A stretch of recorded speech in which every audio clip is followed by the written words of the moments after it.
Generally, materialism is the opposition. It's the pursuit of material things for the purposes of pleasure or fulfillment or something like this, right? These would be the distinct differences. So duty is not, actualizing some pleasure center necessarily. So it's an obligation you feel like you have. So a good example of a duty would be like, you have a child, right?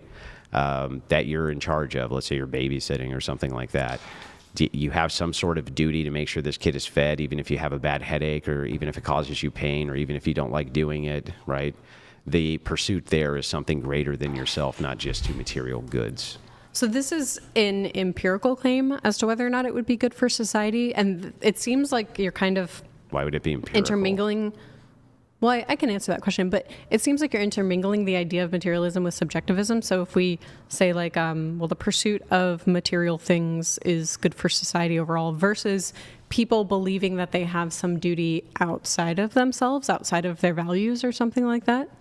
Yeah, well, what I'm drawing is a contrast between how people lived pre-feminist, which was in smaller societies, smaller communities where duty was something which was focused and pushed on, versus a modern materialist society where duty is not a thing which is pushed out at all, not by modern feminists at all. This is the contrast that I'm showing.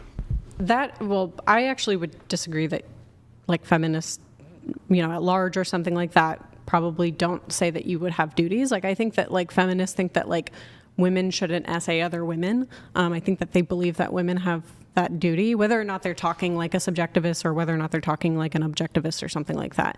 I think that they do believe those duties exist. And that is another empirical claim as to like what they actually believe. But if we're talking about my version of feminism, right? Like my version of feminism would say, hey, I think that, because of my values, I think that you have reasons to do X, Y, Z. I think you have, reasons to go vote. I think you have reasons to, whatever. Okay, so I think that it's fair for you to hyper-focus on your version of feminism. Obviously, I'll start caveating questions with under your version of feminism, is this true? Because otherwise I don't know. Do you, under your view then, this argument may be moot. Do you think that women ought to have some duties to society?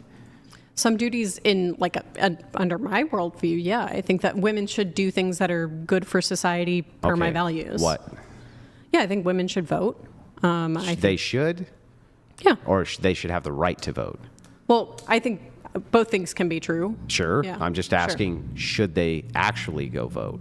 Do you think they should go do that?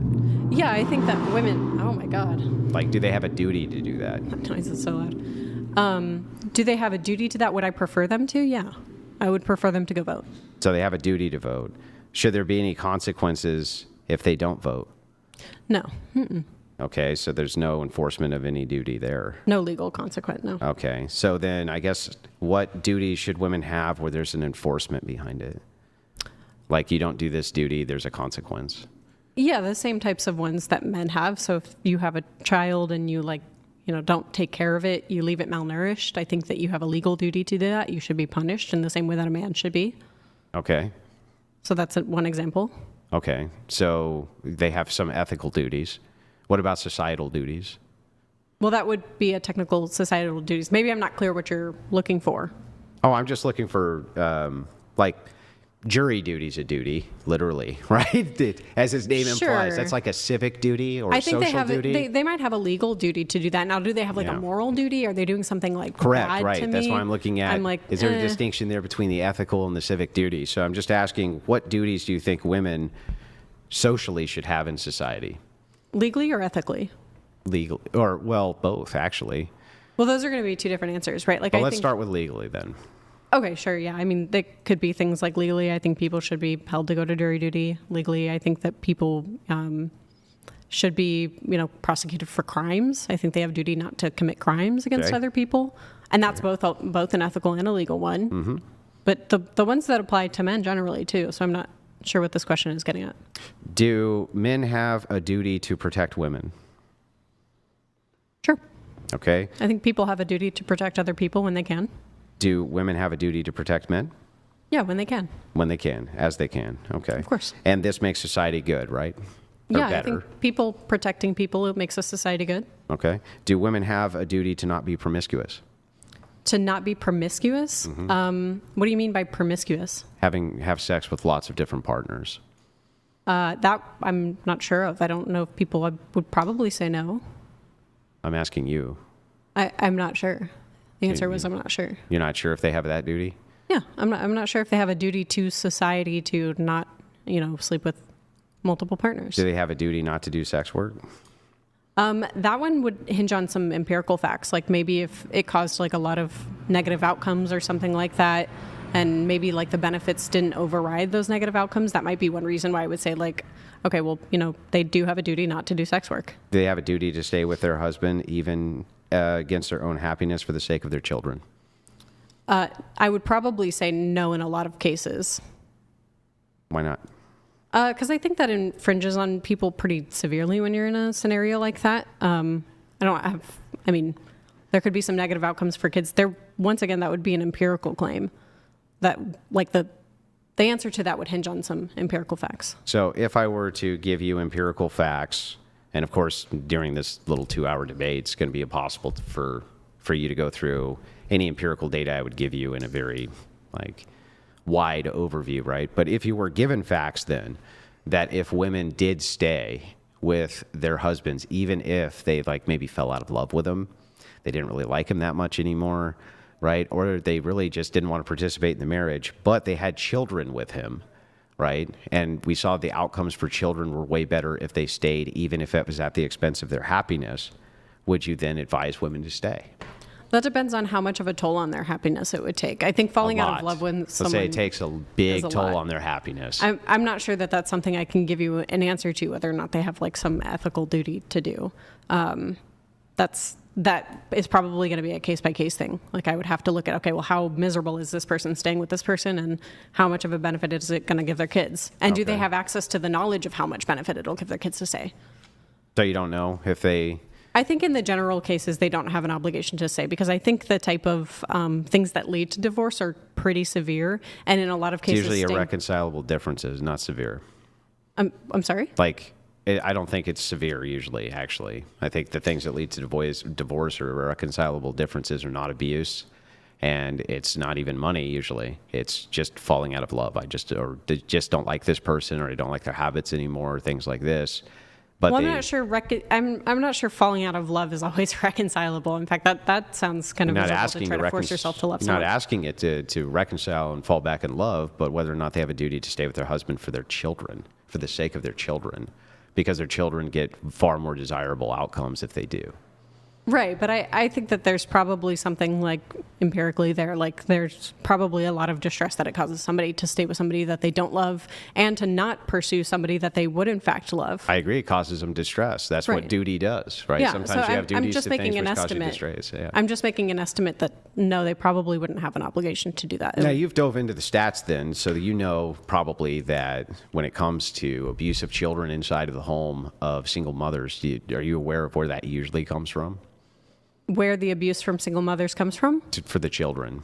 Sorry, I'm not sure what the question children is. in single mother homes, the abuse rates that happen to them, do you know where that usually comes from?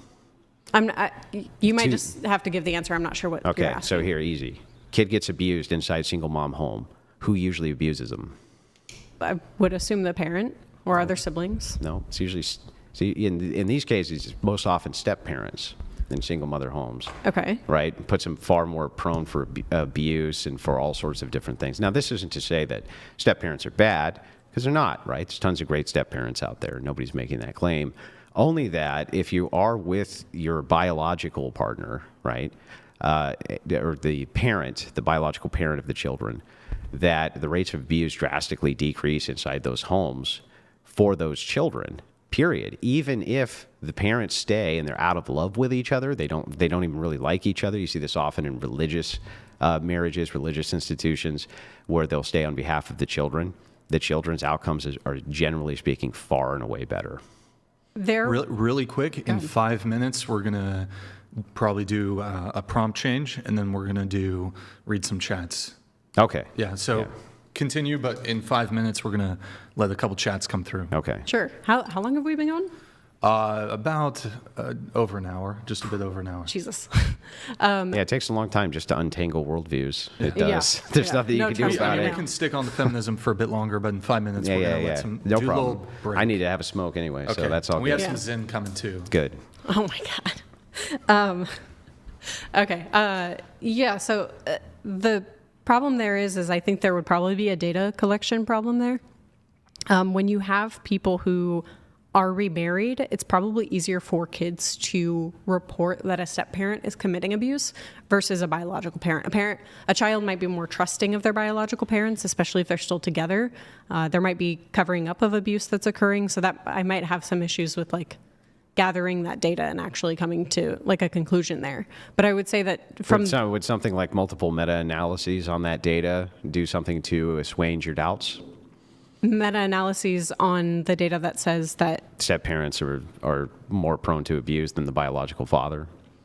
sure, I mean that's fine, but there once again I would need to see that data. I'd have to go through it, see what kind of methodological problems exist there, because I would suspect that the abuse would go a lot less reported, because that's something that you can't account for. If a kid's not going to report it, a kid's not going to report it. But you can make an inference and say like, okay, well, kids are typically more trusting. Kids come out years later and say, hey, my biological parents abused me and I never told anybody. And sometimes they don't even tell teachers. Well, I mean, a lot of these studies they're going over multiple decades, right? And so is the meta-analysis. Sure, going that over doesn't get rid multiple of the problem. decades, That which doesn't get- well, it gets rid of some of those problems, but doesn't get rid of all of them. I agree. Not the data collection, not the issue. It doesn't make that type of problem go away. Which Why type, would gathering which type of problem specifically?